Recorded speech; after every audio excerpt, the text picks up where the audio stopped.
अस्सलामु अलैकुम वरहमतुल्लाहि तआला वबरकातुहू।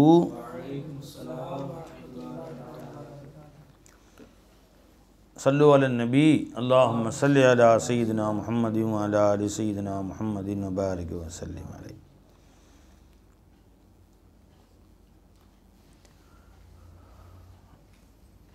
अल्हम्दुलिल्लाहि रब्बिल आलमीन वस्सलातु वस्सलामु अला सय्यिदिल मुरसलीन व आलिहि व सहबिहि अजमईन। हज़रत ख्वाजा कुतुबुद्दीन बख्तियारी काकी रहमतुल्लाहि अलैहि அவர்களின் வாழ்க்கை குறிப்புகளை பார்த்து வருகிறோம். எஜமான் அவர்கள் தன்னுடைய ஷேகுடைய உத்தரவுப்படி டெல்லி மாநகரில் தங்கி அங்குள்ளவர்களுக்கு கலிமாவுடைய போதங்களை செய்து வந்தார்கள்.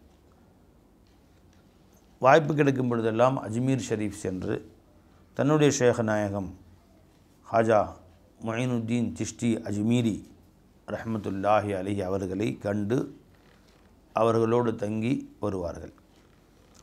ஒவ்வொரு முறை செல்லுகிற பொழுதும் எஜமான் அவர்கள் சொல்லக்கூடிய உபதேசங்களை எழுதி வைத்து கொள்வார்கள் குறிப்பெடுத்து.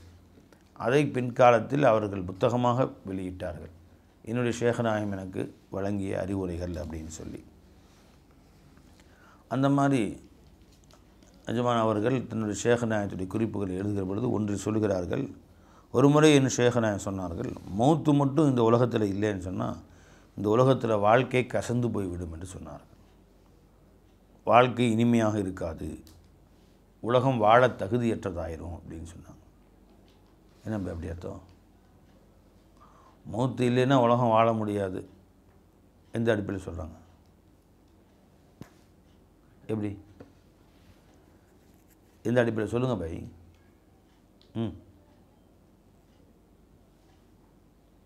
சொல்ல மாட்டேங்க.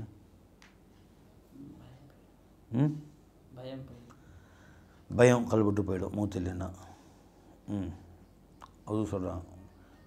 மரண பயம் இருக்க போய் தானே அவன் வந்து கொஞ்சமாக ஒழுக்கமாக நடக்கிறான். மூத்துக்கு பின் வாழ்க்கை இருக்குதுன்னு. மூத்துக்கு பின் வாழ்க்கை இருக்குதுன்னு நம்பாதவங்களும் இருக்கிறாங்க.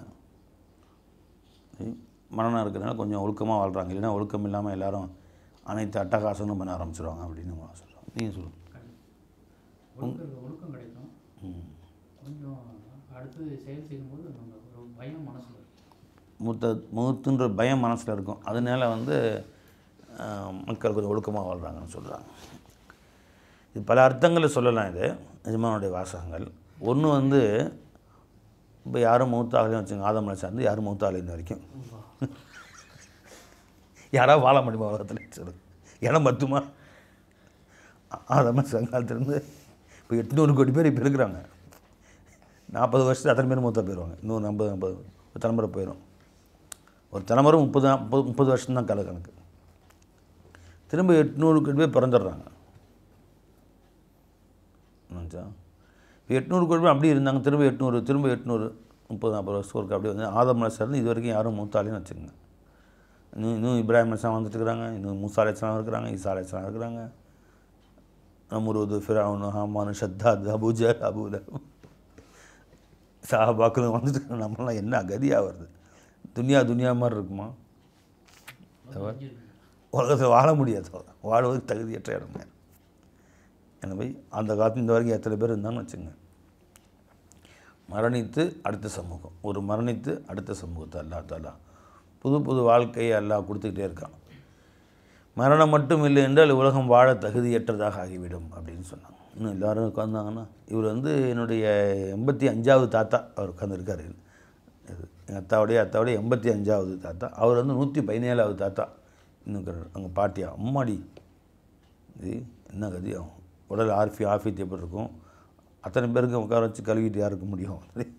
ஒரு தாத்தா பாட்டியை வச்சுக்கிட்டு வீட்டை சுத்தம் பண்ணிக்கிட்டு அவங்க 100 தாத்தா வீட்டில் படுத்துருந்தாங்கன்னா இவன் ஓடிடுவான் வீட்டை விட்டு. அம்மாடி 100 கிழங்க படுத்துருக்குப்பா வரிசையா அப்படின்னு. அல்லாத அப்போ ஒரு வயசான அம்மா வச்சு கவனிக்கிறதுக்கே முடியல. ஒரு அம்மா வந்து 8 பிள்ளைங்களை பெற்று வளர்த்திடுறாங்க, 10 பிள்ளைங்களை பெற்று வளர்த்திடுறாங்க.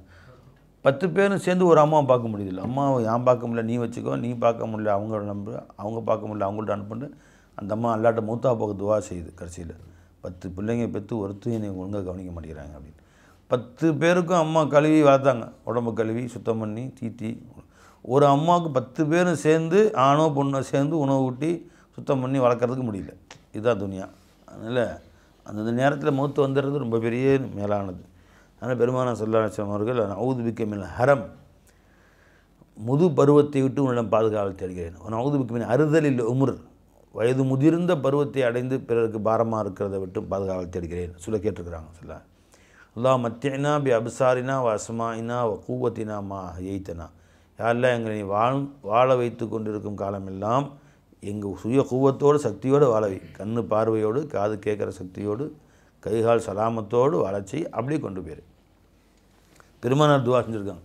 ஒவ்வொரு சபையை விட்டு எழுந்திருக்கும் போதும் பெருமானார் துவா செய்வாங்களாம். இந்த துவா நான் சொன்ன துவாவை நம்ம வயசான காலத்தில் காது கேட்காம அதுவும் கண்ணும் தெரியாமல் போச்சுன்னு வச்சுக்கோ, நம்ம முன்னாடி திட்டுவானுவோம். இன்னும் போய் சேராமல் இருக்குது, எழுத்துட்டு இருக்கு, இது எப்போ போகுதுன்னு தெரியல அப்படின்னு வேறு பேசிக்குவான். நம்ம காது படுவேன். இதுக்கு அந்த வம்பு. அதுலேயும் கைகால் சலாமத்து இல்லாமல் கொஞ்சமாவது தன்னை சுத்தம் பண்ணி கொள்ளக்கூடிய வாய்ப்பு இல்லைன்னு வச்சுங்க, இன்னும் கேவலமாக பேசுவாங்க. நல்லா காப்பாற்றுவாங்க. நல்ல மௌத்து ஒரு ரஹ்மத்து. இந்த அடிப்படையிலையும் மௌத்து அல்லாஹ் கொடுத்த ஒரு ரஹ்மத் தான். அல்லாஹ் எப்படி வாழ்க்கை ஒரு ரஹ்மத்தோ, வாழ வைப்பது ஒரு ரஹ்மத்தோ, மௌத்தும் அல்லாஹ் கொடுக்குற ரஹ்மத்தில் ஒரு ரஹ்மத். சில முதியவர்களை நான் சந்திச்சிருக்கேன். அவங்கள்ட்ட போனால் நான் சலாமத்தாக மௌத்தா போகணுன்னு வாசிங்க, எல்லோரும் மௌத்தா போகிறாங்க, எனக்கே மௌத்து வர மாட்டேங்குது அப்படிலாம் சொன்னாங்க. என் சொந்தத்தில் ஒரு பெரிய அம்மா இருந்தாங்க, வயசு 80-85 தாண்டியவர்கள். நான் இப்போ சந்திக்க போகும்போதெல்லாம் என்ற அப்பா துவா செய்ப்பா, நல்லபடியாக சலாமத்தாக மூத்தா போகணும். வெள்ளிக்கிழமை ராவு பார்த்தா, அத்தா இன்றைக்கி வெள்ளிக்கிழமைத்தா, வெள்ளிக்கிழமை ராவு மூத்தா போனால் கபூரில் கேள்வி கணக்கு இல்லைன்னு பெரியவங்க சொல்லுவாங்க. இன்றைக்கி நைட்டு அல்லது நாளைக்கு காலையில் மூத்தா போயிடணும், துவா செய்தா, வெள்ளிக்கிழமை நல்ல நாளும் பெரிய நாளாக இருக்குதா அப்படின்னா. ரமதான் வந்துச்சா, அத்தா ரமதான் இந்த ரமதானில் நான் மூத்தா போயிடணும், துவா செய்யுங்கத்தா. யாராவது ஊரில் மூத்தா போயிட்டாங்கன்னு போய் செய்தி சொன்னால், அவர் நல்லபடியாக சீதேவி அல்லாட்ட போயிட்டாரான், நானும் அப்படியே வாசமனத்தோட சீதேவி அல்லாட்ட போயிடணும், துவா செய்யுங்கத்தா. இப்படி பல தடவை சொல்லியிருக்காங்க என்கிட்டயே. இப்போ அல்லாஹ் தஆலா அவர்களை வஃபாத்தாக்கி நல்லடியார்களுடைய இடத்துல எல்லாம் அடக்கம் பண்ண வச்சுருக்காங்களே, ஆலிம் உலமாக்கள் அடங்கிய இடத்துல எல்லாம் அடங்க வச்சுருக்கான். சரி, அதனால் மூத்தை மக்கள் கேட்கும் அளவுக்கெல்லாம் ஒரு துனியா நடந்திருக்கு.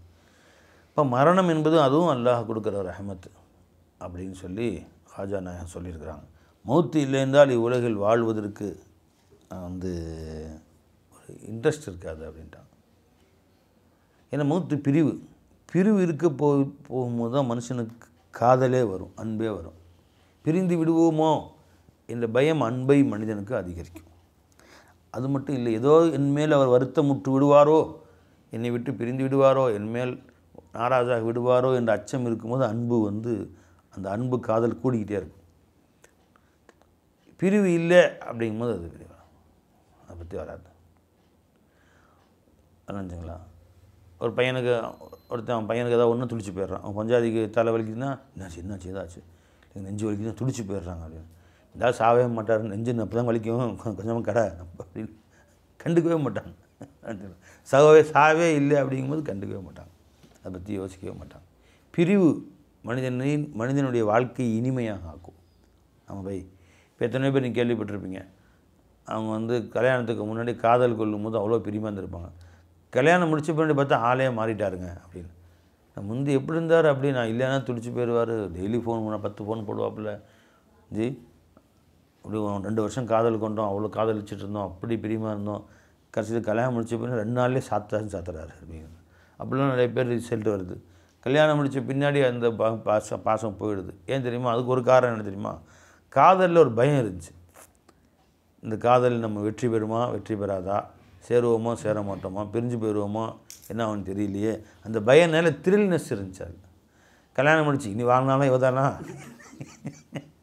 இவன் மூஞ்சி தான், அப்புறம் என்ன அப்படின்ற மாதிரி அந்த த்ரில்னஸ் போயிடுச்சுல சார்.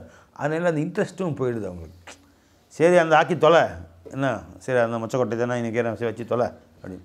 என்னங்க அப்படி கொஞ்சுவீங்க, அப்படி பேசமா பேசுவீங்க? ஆமாம் கொஞ்சிட்டு இருப்பாங்களா, போடி வயிறு சோர்த்து தின்றி கொஞ்சுவாங்களாம், கொஞ்சிக்கிட்டு அப்படி என்ன வருது. கடைசியாக அந்த த்ரில்னஸ் போனோன்னு இவ தான் கடைசி வரைக்கும் குப்பை கொட்டணும், இவ கூட வச்சு தான் அப்படின்னு சொன்னோன்னு அதுக்கு மம்பத்து போயிடுது. அப்போ உலகம் பிரிவு, மூத்து ஒன்று இருக்குது, ஒரு பிரிவு ஒன்று இருக்கிறது அப்படின்னு சொல்லும்போது தான் வாழ்க்கையில் ஏதாவது ஒன்று செய்யணும். மனுஷனுக்கு ஆசை வரும், ஏதோ முன்னேறணும், மூத்து என்றைக்கு வருதுன்னு தெரியாது, எந்த நேரத்தில் மூத்து வருதுன்னு தெரியாது, எப்போ சாவு வருதுன்னு தெரியாது, அதனால் ஏதாவது செய்யணும் செய்யணும் செய்யணும், முன்னேறணுங்கிற ஆசை மனுஷனை மேலே கொண்டு வந்துக்கிட்டே இருக்கு. என்றைக்குமே சாவர அவன் படுத்துங்க ஆரம்பிச்சிருவாங்க. வாழ்க்கையில் த்ரில்னஸ் போய் எதையும் செய்ய மாட்டான். எந்த கடையும் நடக்காது துனியாவில். கடை வச்சு முன்னேறணும், காசு சம்பாதிக்கணும், எதுவுமே தேவையில்லாமல் போயிடும். முன்னேற்றம் என்பது வாழ்க்கையில் இல்லாமல் போயிடும். துனியாவை இயங்காமல் ஸ்தம்பித்து போய்விடும். மரணம்தான் உலகத்தை இயக்கி கொண்டிருக்கிறது, நமக்கு தெரிய மாட்டேங்குது. இது ஒரு காரணம். இன்னொரு காரணம், பெரியவர்கள் சொல்ல பல அந்தஸ்துகள் இருக்கும், பல காரணங்கள் இருக்கும். இன்னொரு காரணம், அல் மௌத் ஜஸ்ர் யூசுல் ஹபீப் இல் ஹபீப். ஹதீஸா இது? மரணம் என்பது ஒரு பாலம், நேசனை நேசனோடு சேர்த்து வைக்கக்கூடிய பாலம் அது. அப்போ நம்ம துனியாவில் என்ன தான் அமல் செஞ்சாலும் நம்ம மௌலாவை பார்க்கணும். எந்த மௌலாவுக்காக நம்ம அமல் செய்கிறோமோ, எந்த எஜமானுக்காக வேண்டி தொழுகிறோமோ, வணக்க வழிபாடுகள் செய்கிறோமோ, எவனுக்காக தக்குவா செய்கிறோமோ, யாருக்காக அன்றாட வாழ்க்கையை அமைத்துக் கொள்கிறோமோ, அந்த எஜமான நம்ம மறுமையில் சென்று சந்திப்போம், முகமலர்ச்சியோடு நம்ம எல்லாம் சந்திப்பான்ற ஆசை இருக்கிறதுனால இன்னும் கொஞ்சம் நமக்கு அதில் ஒரு நாள் வரப்போகிறது, சந்திக்க போகிறோம் அப்படின்னு அந்த ஒரு ஆசை இருக்கிறதுனால நம்ம அமல்களில் ஒரு ஷவுக்கு வருது, நம்ம வாழ்க்கையில் ஒரு இன்ட்ரெஸ்ட் வருது.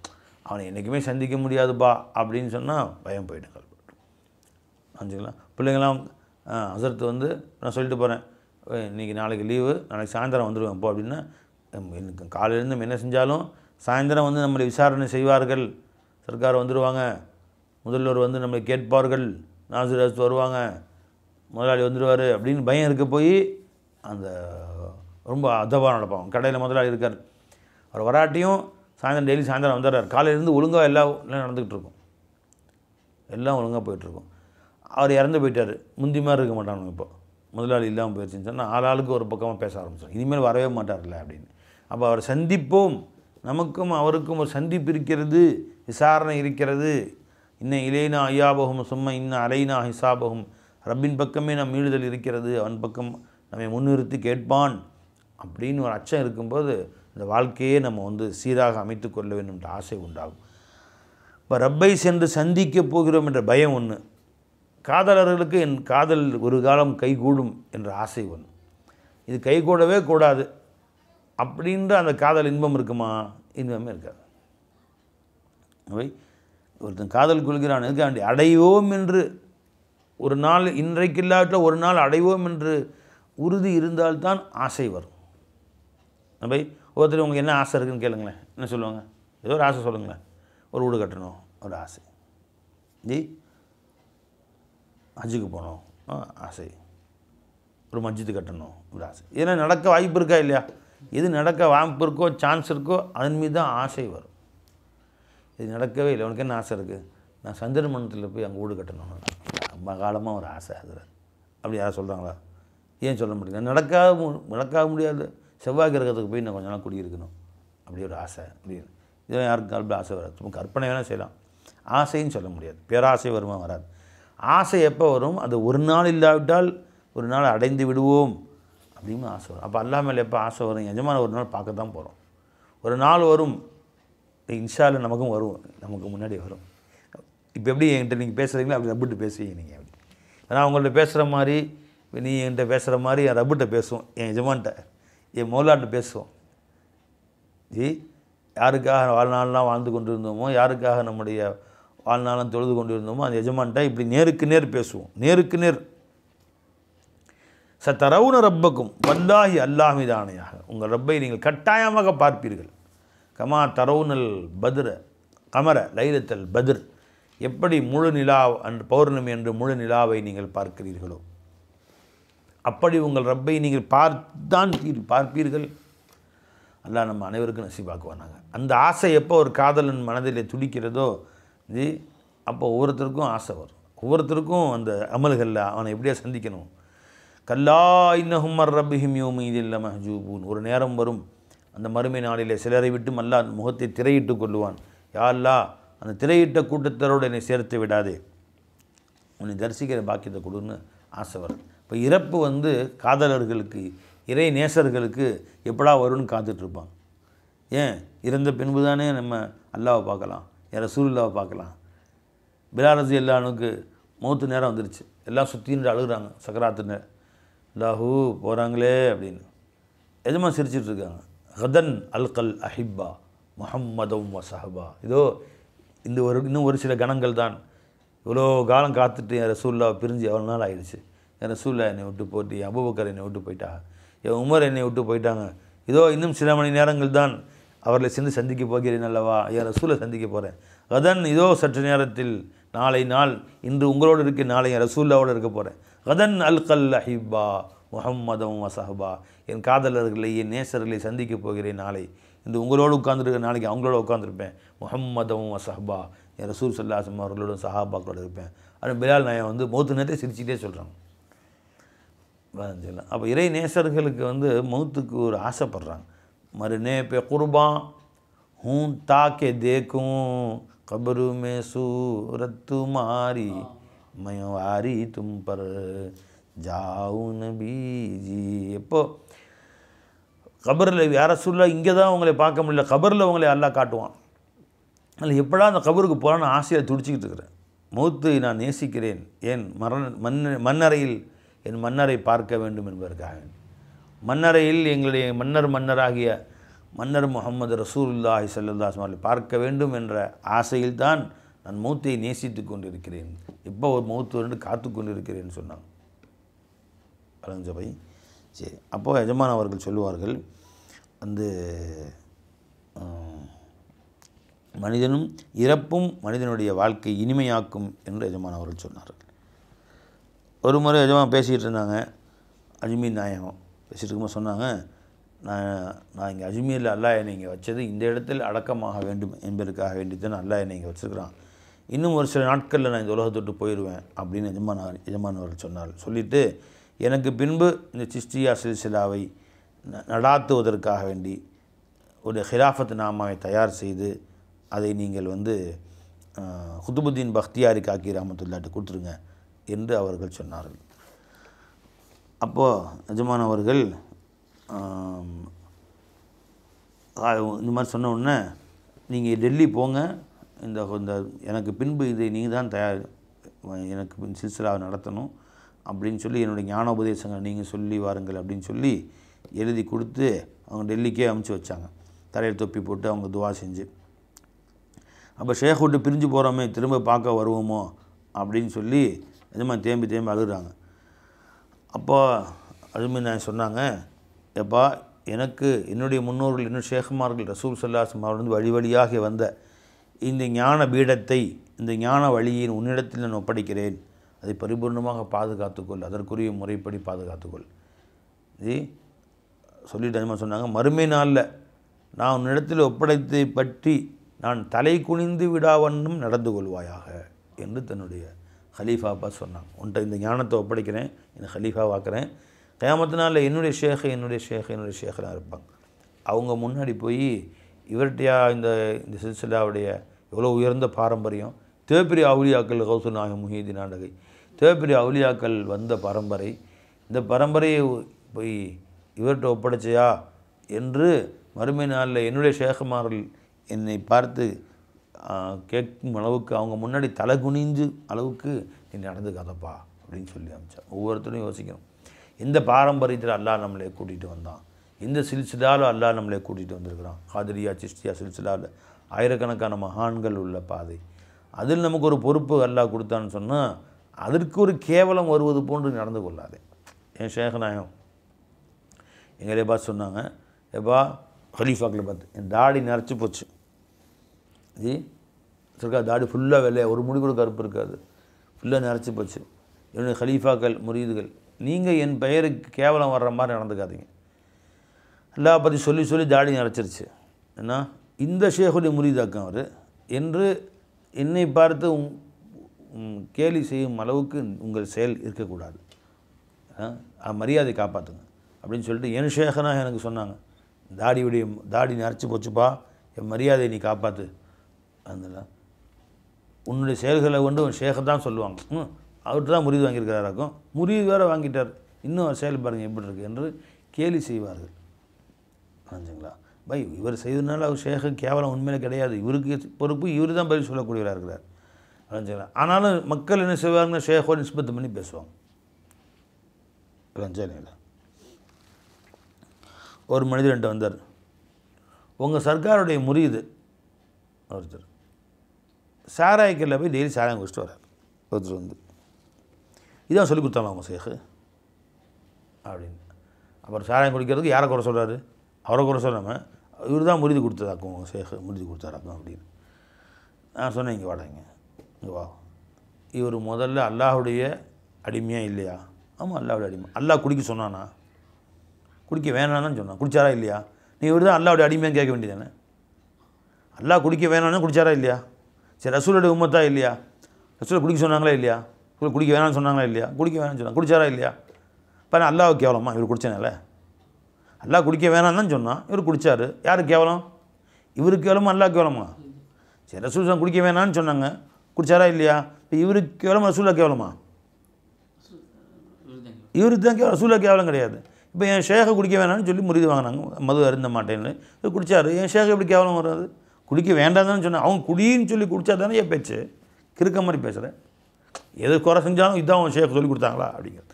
இது வந்து ஷைத்தான் பேச்சு. அது அதாவது அந்த ஷேக மேலே ஏற்கனவே கோபம் இருக்குது, அதனால் அந்த பேச்சை வெளிப்படுத்துது. அப்படின்னா என்ன கேட்கணும்? நீ ஒரு வார்த்தை இதான் அல்லாஹ் சொல்லி கொடுத்தானா உனக்கு? இதை சொல்லி கொடுத்தா அப்படி கேட்கல. அல்லாவும் சொன்னால் வேணாண்டு அதையும் கேட்கல அவர். ரசூலும் சொன்னாங்க வேணான்னு சொல்லி அதையும் கேட்கல. என் ஷேக்கும் வேணான்னு சொல்லி கேட்கல. அதுக்கு எப்படி இவங்க போய் பொறுப்பாவாங்க? அல்லாவும் ரசூலும் ஷேக்கும். லஸ்த அலைஹிம் பி முசைத்திர், நீங்கள் அவளை கண்காணிப்பவர் அல்ல நபியே.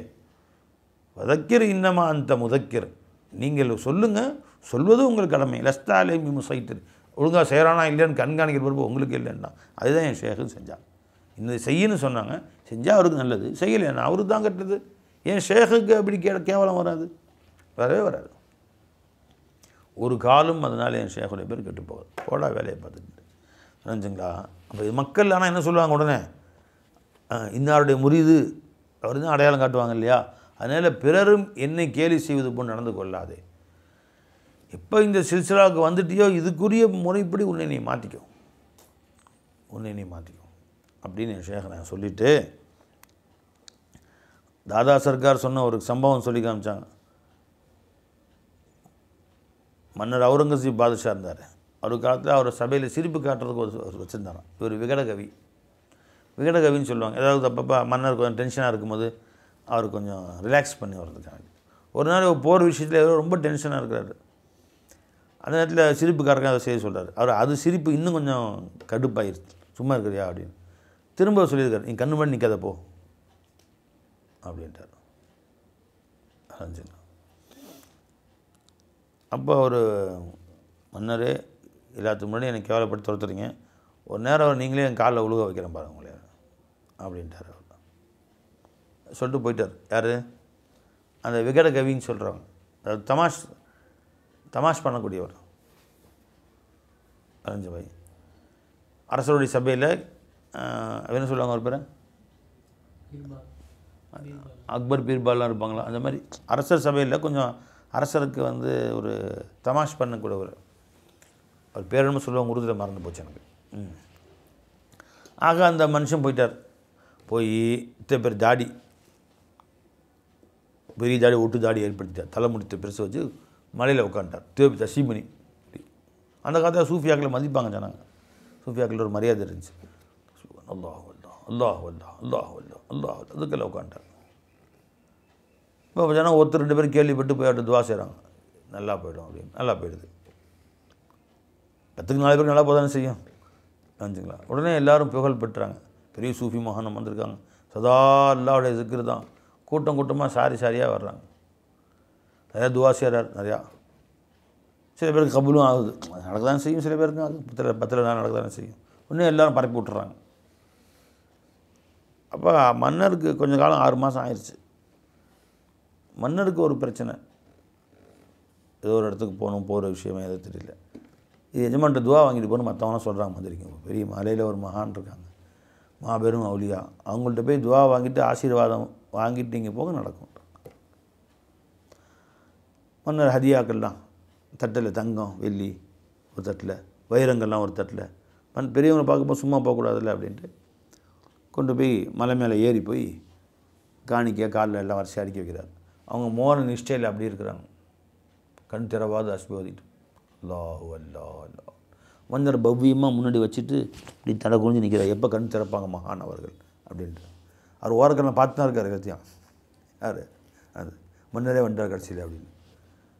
வந்தவுடனே எல்லாம் உயரங்கள்லாம் வச்சுருந்தாங்க. மெதுவாக கண் திறந்து பார்த்தார். என்ன இது அப்படின்னு. வைரங்கள் விட்டாறு எட்டி ஒரே ஊட்ட உத அப்படி மலையில் செதறி திக்கால் கொண்டா பறந்துருச்சு.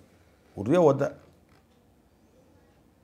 யாம் துறவிகள், இதற்கும் நமக்கும் என்ன சம்பந்தம் அப்படின்றார். அப்படியே காலை உண்டார் மன்னர். அப்படியே துறவிகள், மன்னித்து கொள்ளுங்கள் மகான் அவர்களே, உங்கள் அருமை தெரியாமல் கொண்டு வந்துட்டேன், மன்னிப்போம் மறப்போம் மன்னிப்போம், நல்லபடியாக வாழுங்க அப்படின்னு சொன்னோன்னா ரொம்ப துவாலாம் வாங்கிட்டு இறங்கி மெதுவாக அரசர் கீழே வர்றதுக்கு கூட இவருக்கு குறுக்கு வழி தெரிஞ்சிருக்கும். இவருக்கு சேவி 6 மாதம் தான் இருக்கார். குறுக்கு வழியில் முதல்ல கீழே வந்துட்டார். மன்னர் மெதுவாக இறங்கி வருவார். படியில் இறங்கி இவர் குறுக்கு வழியில் பூந்து முன்னாடி கீழே நிற்கிறார். மன்னர் அங்கே வந்து மேலே பார்த்த மாதிரி இருக்குது, உங்களுக்கு தான் அதே மாதிரி இருக்கிறீங்க நீங்கள் அப்படின்னு. அதே தான் நாம் மேலே இப்போ தான் ஆசீர்வாதம் வாங்கிட்டு வந்து இங்கே கீழே நிற்கிறீங்க. ஆமாம் எனக்கு தெரியலையா ராஜா, தாடி கட்டு அட நம்ம விகடகவி என்னப்பா நீ தான் கண்டியாங்க அப்படின்னு சொன்னல. உங்கள்ட்ட காலை உழுவ வைக்கிறேன், என்ன தான் உழுவ வச்சேன் அப்படின்னு. அட பாவி வச்சுக்கலாம், கொடுங்க 1000 ரூபா காசு கொடுங்க. யாரும் உங்களை வந்து இந்த மாதிரி ஏதாவது திருப்பி காட்டினா காசு கொடுப்பீங்கள பரிசு, அந்த 1000 ரூபா காசு கொடுங்க அப்படின்னு கேட்டார். ஏப்பா இந்த 1000 ரூபாய்க்கு காசு இங்கேருந்து கேட்குறியே, மேலே நான் வச்சு ஒரு வயிறுமும் 1 கோடி பெறும், அத்தனையும் வேஸ்ட் ஆக்கிட்டு தூக்கி வெட்டி உதச்சி தூக்கிட்டேன் அப்படின்னா. இப்போ அவர் சொன்னாராம், மன்னரே அந்த வேஷம் வந்து சூஃபியாக்களுடைய வேஷம் போட்டிருக்கேன், ஞானவான்களுடைய வேஷம். இது நான் உழைச்சதுக்கு உங்களுடைய காலில் உழுவ வச்சேன்னா அது காசு கேட்குறேன், அதுக்கு நீ உங்கள்கிட்ட பரிசு கேட்டு நிற்கிறேன், இது ஹலால் எனக்கு. சூஃபியுடைய வேஷம் போட்டுட்டா நான் அப்போ போய் இந்த மாதிரி காசு பணம் ஏமாற்றி ஒரு நேரம் இல்லாட்டி ஒரு நேரம் நான் போலின்னு தெரிஞ்சு போச்சுன்னா, உண்மை ஞானவான்கள் இருப்பாங்களே எல்லாத்தையுமே போலிடா, காசு வாங்கிறதுக்கான இந்த மாதிரி செய்கிறானுங்களா, மக்களை ஏமாற்றி காசு சுருட்டணும், ஆளாள்கிட்ட ஹதியா வாங்கணும், காசு வாங்கணுக்கான்னு சூஃபி வேஷம் போட்டு உட்காந்துருக்காங்களா என்று உண்மை சூஃபியாக்கள் இருப்பாங்களே, உண்மையான ஞானவான்கள், உண்மையான அவுலியாக்கள், அவர்களையும் மக்கள் வந்து கேலி பேச ஆரம்பித்து விடுவார்கள், பொய்யென கருதி விடுவார்கள், உண்மையை போலியாக கருதி விடுவார்கள். எனவே எப்போ அந்த வேஷம் போட்டணும் அந்த வேஷத்துக்குரிய வேலையை நான் செஞ்சாகும். எப்போ சூஃபியுடைய வேஷம் போட்டனோ அப்போ காசை நான் காலால் எட்டி உதச்சா தான் அந்த வேஷத்துக்குரிய மரியாதை அது. இது வந்து நான் உழைச்சதுக்கு காசு கேட்குறேன், கொடுங்க 1000 ரூபா அப்படின்னு கேட்டாராம் அவர். இந்த செய்தியை சேகரன் சொல்லிட்டு சொன்னாங்க, நீ இந்த பதவிக்கு வராத, தொழில் செய்ய வியாபாரம் பண்ணு போயிடு. எப்போ இந்த வேஷம் போட்டு சேப்பு துண்டு ஒன்று போட்டு தலைப்பா கட்டி ஜிப்பா போட்டு ஷேகுன்னு பேரில் உக்காண்டியோ அதுக்குரிய மரியாதையை காப்பாற்று. அதுக்கு என்ன செயல் செய்யணுமோ செய். பிடிக்கலையா, இல்லை நீ பழைய செயல் தான் இருக்கணும், பழைய மாதிரி தான் உன் புத்தி மாற மாட்டேங்குதா, துண்டை தூக்கி போட்டுரு. இந்த ஷேக வேலை எனக்கு ஒத்து வராது, அது யார்கிட்டையோ போங்க, ஷேக வேலைக்கு எனக்கும் சம்மந்தம் இல்லை வரைஞ்சிங்களா, இது வேலை தான் போய் வரைஞ்சிங்களா. ஆயிரக்கணக்கான மக்களுக்கு நேர்வழி காட்ட வேண்டிய சூழ்நிலை இருக்குதான் சரி வரைஞ்சே இல்லைங்களா, அதுவும் காட்டு தான் ஆகணும். சற்று முன்னே ஒரு ஃபோன் வருது வரைஞ்சிங்களா, என்ன செய்கிறாரு, ஒரு நல்ல படிப்பு படித்து விட்டு உயர்ந்த படிப்பு படிச்சுட்டு உயர்ந்த கம்பெனி நல்ல வேலைக்கு இருக்கிறார், மாதம் 1 லட்ச ரூபா சம்பாதிக்கிறான்னு வச்சுக்கோங்க, நல்ல வேலையில் இருக்கிறார். இப்போது அவர் இன்னொரு இதோட அட்வான்ஸாக ஒரு படிப்பு இருக்குது, அதை படிச்சுட்டா இதோட பெரிய கம்பெனிகளில் பெரிய தலைமை இடத்துக்கு வரலாம் அப்படின்னு இப்போ ஒரு வாய்ப்பு வந்திருக்கு. ஆனால் இந்த வேலையை விட்டுட்டு அந்த வேலைக்கு போகலாமா, இது கையில் கிடச்சது. சில பேர் பின்னாடி கிடைக்கிற பலாக்காயை விட கையில் கிடைக்கிற கலாக்காய் பெருசுன்னுவாங்க, அரசனை புருஷனை கை விட்ட மாதிரி அப்படிலாம் பழமொழி இருக்குது. அந்த மாதிரி இப்போ இதை விட்டுட்டு போகவா இல்லை இதிலே கண்டினியூ பண்ணிக்கவா அப்படின்னு ஒரு கேள்வி. எனக்கு என்ன மனக்குழப்பமாக இருக்குது, இது சொல்லிக் கொடுங்க. லா இலாஹ இல்லல்லாஹ். ஒரு நிமிஷம் அல்லாஹ் முராகபா செஞ்சு இன்ஷா அல்லாஹ் தஆலா நிச்சயமாக அவருக்கு வேலை கிடைக்குங்கிற மாதிரி மனசில் நம்பிக்கை வந்துச்சு. இல்லை துவா செஞ்சுட்டு, இல்லைம்மா நீங்கள் இந்த வேலையை ராஜினாமா பண்ணிட்டு அந்த படிப்பு படிங்க, அல்லாஹ் தஆலா இதோட சிறந்த வேலையை கொடுப்பான் அப்படின்னு இப்போ மனசுக்கு நிம்மதியாயிருச்சு, சுக்கூன் ஆயிடுச்சு அப்படின்னு சொல்கிறார். இப்போ உடனே அல்லாஹ் ருஜு ஆக வேண்டியிருக்கு. அல்லாஹ் இன்னி அஸ்தக்ஃபிருக்க பி இல்மிக்க வ அஸ்தக்திருக்க பி குத்ரத்திக்க வ அஸ்அலுக்க மின் ஃபضலிக்கல் அதீம். யா அல்லாஹ், அவங்க என்கிட்ட கேட்கல உன்ட்ட தான் கேட்குறாங்க, நான் ராத்திரி அதமாச்சே, அவங்க கேட்டது உன்ட்டு தான் கேட்குறாங்க, நான் செவிட நீ தான் அவங்க சொல்லக்கூடிய நீ தான் கேட்குற சமீ நீ தான், நீயே விட சொல்லு அல்லான்னு அல்லாட ருஜுவாகி எஜமான்ட முராக்கபா செஞ்சு இதுக்கு சரியான விடையை காட்டலைன்னா அல்லாஹ்தால ஒரு கல்பில் போடுவான். அதை அவங்கள்ட்ட நம்ம சொல்கிறோம். சொன்னதோட அல்லாஹ் ஜல்ல ஷானஹு அது கரெக்டாக வெற்றியாகவே ஆக்கிறான் அல்லாஹ். இல்லை பை எதுக்கு சொல்ல வரேன்னு கேட்டால், இப்போ இந்த வேலை உனக்கு பிடிக்கலைன்னா தூக்கி போட்டு போய் எல்லா வேலையும் எல்லா அட்டகாசம் பண்ணு. எப்போ உன்னையும் அல்லாஹ் ஷேக்காக பொறுக்கி எடுத்து கொண்டானோ, ஒரு மர்த்தபாவை அல்லாஹ் கொடுக்க நினச்சிட்டானோ, இந்த சில்சிலாவில் அல்லாஹ் உன்னை ஹலீஃபாவை ஆக்கியிருக்கிறானோ, என் மான மரியாதை நீ பாதுகாத்துக்கோ என்று ஹாஜா அஜ்மீர் நாயகம் யார்கிட்ட சொல்கிறாங்க? ஹாஜா குத்துபுத்தீன் பக்தியாரி காக்கி ரஹமத்துல்லாரி. ஐயோப்பா அவங்க அந்தஸ்து என்ன, அதை எல்லா ஷேகமாகவும் சொல்லிட்டு தான் வர்றாங்க. என்னுடைய ஷேகநாயகம் ஃபைசி நாயகம் எங்களிடத்துல சொன்னார்கள், ஹிலாஃபத்து கொடுத்த பின்னாடி என் மரியாதை பாதுகாத்துக்கப்பா. ஹிலாஃபத்து கொடுக்கும்போதே வாக்குறுதி வாங்கினாங்க, இதை வியாபார பொருளாக ஆக்க மாட்டேன், என்னை தேடி வரக்கூடிய மனிதர் ஏழை என்பதற்காக அவரை புறக்கணிக்க மாட்டேன், வசதி வாய்ப்பு உள்ளவர் என்பதற்காக வேண்டி அவரிடத்தில் நான் சலுகைகள் காட்ட மாட்டேன், அவருக்கு போய் நான் வலுக்கட்டாயமாக கொடுக்க மாட்டேன். பை சேகரத்தில் வந்தால் ஏழை பணக்காரன் எல்லாம் சம்பந்தம், ஞானத்தை போதிக்கிற பொழுது வந்துங்களா பை. இதில் இன்னொரு விஷயம் நீங்கள் நுக்தா விளங்கணும். அப்போ சில பேருக்கு வசுவாசம் வரும், சர்க்கார் சில வசதி மிக்க மனிதர்கள் வந்தார்கள், ஆனால் அவங்களை கவனிக்கிறாங்களே. இப்போ சர்க்கார் நாயகம் நாங்களாம் போவோம், எப்பயும் மாதிரி பாய் போட்டு கீழே உட்காந்துக்குவோம், சில ஞான போதங்கள் செய்வாங்க வந்துங்களா. இதே யாராவது வசதி மிக்க மனிதர்கள் வருவாங்க சர்க்காரை பார்க்குறதுக்கு, மந்திரிலாம் வந்திருக்காரு, எம்எல்ஏக்கள் வருவாங்க, அந்த ஊர் தலைவர் வருவாங்க, பெரிய ஆளுங்களாம் வருவாங்க. அப்படி வந்தோன்னு சர்க்கார் வாங்க வாங்க வாங்க வாங்க அல்ஹம்துலில்லாஹ் வாங்க வாங்க வரவேற்று எந்திரிச்சு வாசல் வரைக்கும் சென்று வரவேற்று, நாங்களாம் நம்ம அப்பா உட்காருப்பா அவ்வளோதான். அவங்க வாசல் வரைக்கும் வரவேற்று சேர் கொண்டு வந்து போட்டு உட்கார வச்சு அவங்களுக்கு கூல்ட்ரிங்க்ஸ் வாங்கி கொடுத்து அவங்களுக்கு உணவு கொடுத்து ரொம்ப கவனிப்பாங்க. பிரியாணி வாங்கிட்டு சொல்லி கவனித்து நல்லா கவனிப்பாங்க சர்க்கார். இப்போ பணக்காரன் பேருக்கா வழிகிறார்களா? அப்படி அர்த்தம் கிடையாது, அப்படி அர்த்தம் கிடையாது. அது ஹதீஸில் வருது, இதா ஜாஅக்கும் கரீமு கௌமின் ஃபக்ரிமூ. ஒரு சமூகத்தில் உயர்ந்த ஒரு மனிதர் உன்னிடத்தில் வருவாரேயானால் அவருக்குரிய அந்தஸ்தை நீங்கள் கொடுங்க அப்படின்ட்டாங்க ஸல்லல்லாஹு அலைஹி வஸல்லம். அதனால் ஒரு சமூகத்தில் மதிப்புக்கு தகுந்த ஒருவர் வந்தால் அவருக்குரிய மதிப்பை கொடுக்கணும். பெருமானார் ஸல்லல்லாஹு அலைஹி வஸல்லம் அவர்கள் கலபு கூட்டத்தாருடைய தலைவர் வந்தார், யார்? திஹீத்துல் கலபி ரஸியல்லாஹு அன்ஹு வந்தார். அவர் வந்தவுடனே பெருமானார் எந்திரிச்சு வாசல் வரைக்கும் சென்று வரவேற்று தாங்கள் போட்டிருந்த போர்வையை எடுத்து விரித்து பாய் மேலே அது விரிக்கி சிவப்பு கம்பளம் விரித்து வரவேற்றார்கள்னு சொல்கிறாங்களே, அது மாதிரி அதை எடுத்து கீழே விரித்து அதில் உட்கார வச்சாங்க ஸல்லல்லாஹு அலைஹி வஸல்லம். தங்கள் போட்டிருந்த போர்வையை எடுத்து விரித்து, ஒரு நாளைக்கு கூட அபூபக்கர் நாயகத்துக்கு விரிச்சாங்கன்னு வரல, உமர் நாயகத்துக்கு விரிச்சாங்கன்னு வரல, உஸ்மான் கனிக்கு விரிச்சாங்க, அந்த மாதிரி போர்வை விரிச்சாங்க, அலி நாயகத்துக்கு போர்வை விரித்து உட்கார வச்சாங்க, ஏன் வரல? அப்போ 2 பேரும் இவங்களோட அவங்க அந்தஸ்து இல்லையா? அது வேறு இது வேறு. இவர்களைத்தான் தன் ஞான வாரிசாக ஆக்கினார்கள், கல்பில் இவர்களைத்தான் மதித்தார்கள், ஹலீஃபாவாக ஆக்குனாங்க. எனக்கு பின்னால் மொத்த அன்பியாக்களுக்கு அடுத்து ஒரு சிறந்த மனிதர் இருக்கிறான்னு அபூபக்கர் நாயகம் தான் சொன்னாங்க. எனக்கு பின்பால் நபி வரும் என்றால் அது உமர்னு தான் நபியாக இருப்பாங்கன்னு சொன்னாங்க. அப்போ பெருமானார் சொல்லி இவர்களை ஞானத்துக்காக மதித்தாங்க. அப்போ அவங்க அந்த மரியாதை எதிர்பார்ப்பார்கள். நம்ம எங்கே போனால் நம்மளை மதிக்கிறாங்க, இவர்கிட்ட போனால் யாரை மதிக்கிறாங்க, நம்மளெல்லாம் கேவலமாக பார்க்குறாரு அப்படின்னு வரமாட்டாங்க.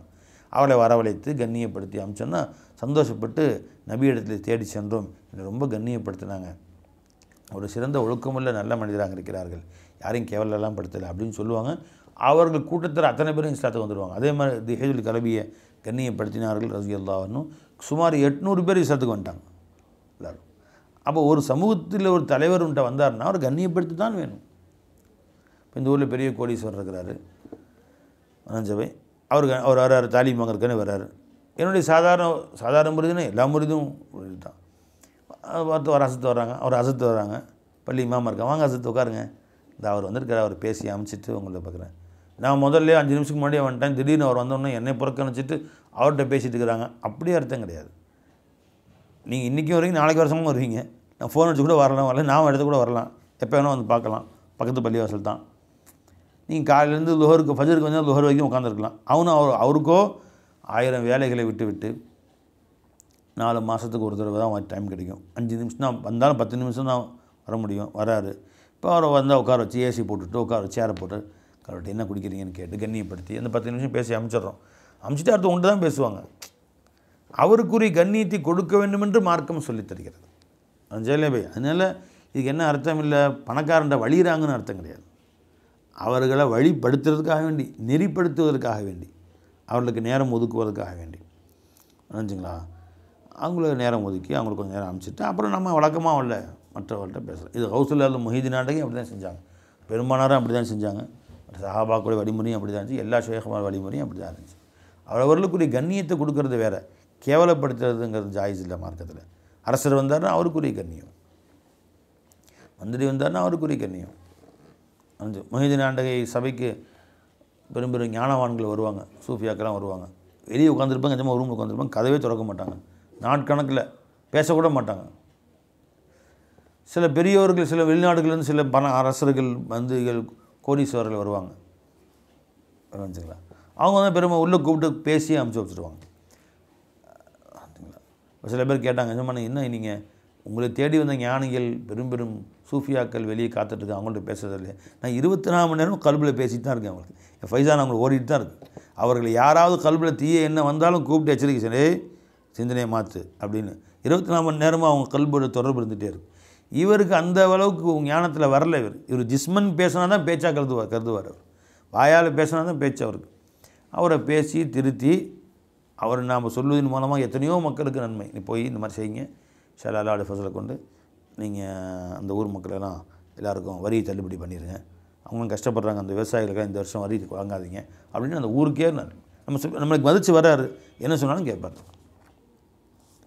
சரிங்க. ஆனால் சில பேர் உடம்பு சரியில்லை நம்மகிட்ட வருவாங்க, இந்த மாதிரி பிள்ளைக்கு உடம்பு சரியில்லை, 6 மாதமாக செலவு பண்ணிருக்கோம், 1 லட்சம் செலவு பண்ணிட்டோம். 1 லட்சம் செலவு பண்ணிங்க, நீங்கள் ஒரு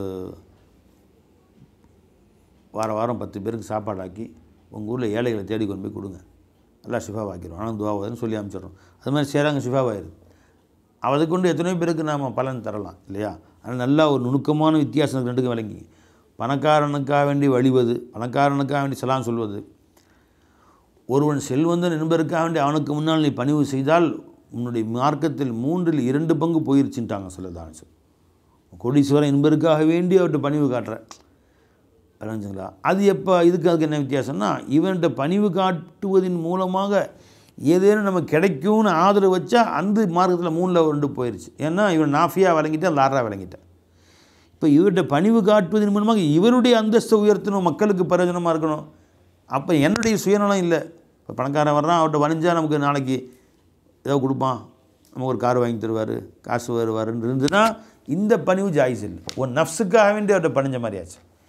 இந்த காசு உள்ளவர் வருகிறார், அவர்கிட்ட நம்ம பணிவோடு நடந்தால் நாளைக்கு மறுபடியும் வருவார், திரும்ப 4 விஷயம் சொன்னால் அவரும் தன் குற்றங்கள் எல்லாம் மாற்றிக்கொள்வார், தன் தவறுகளை விட்டு தெரிஞ்சு நல்ல அடியாராக மாறிடுவார். பெரிய பெரிய ராஜாக்கள்லாம் சூஃபியாக்கள்கிட்ட போய் அவுலியாக்களாக மாறிட்டாங்க. சுல்தான் அல்தமிஷ் குதுபுதீன் பக்தியாரி காக்கிரம் இந்த சபைக்கு அடிக்கடி வந்தார், மாபெரும் மகானாயிட்டார். அது மாதிரி இவரையும் நாளைக்கு மகானாக ஆக்கலாம், ஒரு பெரிய அவுலியாவாக ஆக்கலாமே அப்படிங்கிற ஒரு நோக்கத்துக்காக வேண்டி சொன்னேன். அல்லது இவரின் மூலமாக எத்தனையோ பேருடைய காரியங்களை நாம் நடத்தி கொடுக்கலாமே அப்படிங்கிறக்கா நீ பணிஞ்சா அது வேறு விஷயம். நஃப்ஸில் கேட்டுக்கும், இஸ்தப்தி நஃப்ஸக். அப்போ பெருமான ஸல்லல்லாஹு அவர்கள் பணக்காரர்களை கண்ணியப்படுத்தியிருக்கிறாங்க. பணக்காரன் என்பதற்காக கண்ணியப்படுத்தினால் 3/2 மார்க்கம் போயிடும் வேறு சொல்லியிருக்கிறாங்க. ரெண்டுக்கு என்ன வித்தியாசம்? எங்கே ஒரு நஃப்ஸ் வருதோ அங்கே குட்டிச்சவர். என்னை வளர்த்துக்கு இருக்க வேண்டிய எனக்கு ஒரு பெருமை, மந்திரிட்டெலாம் பேசினா, முதலமைச்சர்லாம் பேசினா, இவ்வளோ பெரிய ஆளுங்க அப்படின்னு நமக்கு ஒரு பெருமை என்று கருதினால் மாட்டிக்கும். அஞ்சபை அவர்களுக்காக வேண்டி என்றோ அவர்கள் மூலமாக பிறருக்கு உதவி செய்யலாம். இப்போ ராஜாட்ட தொடர்பு வச்சுருக்கேன் நான், எதுக்காக வேண்டி இந்த ராஜாட்ட சொன்னால் அவர் வந்து எத்தனையோ இடங்கள் நமக்கு உதவி செய்வாங்க என்பதற்காக வேண்டியோ நீ தொடர்பு வைத்திருந்தால் அது மார்க்கப்படி ஜாயிஸ். எங்கேயுமே நஃப்ஸிட ஒரு நஃப்ஸ் இஸ்தப்தி நஃப்ஸக், ஒரு நஃப்ஸிடத்தில் ஃபத்வா கேட்டுக்கொள்வாயா ஜெயலேபை. அதனால் பெரியோர்கள் மகான்களுடைய நிலை இவ்வாறு தான் இருந்துச்சு. என்னை மறுமையில் மற்றொருமனை கேவலப்படுத்தி விடாதுன்னு சொன்னாங்க. சொல்லிவிட்டு எஜமான் அவர்கள் அவங்கள கூப்பிட்டு சொன்னாங்க, யா அல்லா உஹவ்விது அம்ரி இலல்லா, இவருடைய காரியத்தை ஒப்படைச்சிட்டேன் அல்லா, என் பிள்ளை நீ பார்த்துக்க அல்லா என்று தன்னுடைய ஹலீஃபாவை குதுபுதீன் பக்தியாரி காக்கி ரஹ்மத்துல்லாஹ் அவங்க அல்லாட்ட ஒப்படைச்சிட்டேன்னு சொல்லி அனுப்பிச்சி வச்சாங்க எஜமான் அவர்கள். அதுதான் இதான் ஷேகுமாருடைய பண்பாடாக இருக்குது. அல்லாஹ் ஜல்ல ஷாஹு தஆலா நம்முடைய ஷேகுமாருடைய உண்மையை முறிதுகளாக்கி நம்மை கொண்டு ஷேகுக்கு மறுமையில் ஒரு உயர்வு ஏற்பட வேண்டுமே ஒழிய அவர்களுக்கு ஒரு நம்மை மூலமாக ஷேகுக்கு வருத்தம் ஏற்படாமல், தலைகுனிவு ஏற்படாமல் அல்லாஹ் பாதுகாப்பானா. அஸ்ஸலாமு அலைக்கும் வரஹ்மத்துல்லாஹி வபரகாத்துஹு.